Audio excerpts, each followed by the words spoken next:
Alright guys, we got something a little different from our usual challenge lock. This is a Master Lock 410 LOTO. I believe that's right. Let's see if we can open this dude.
There we go.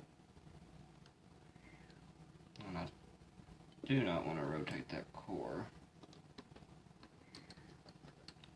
But we are open.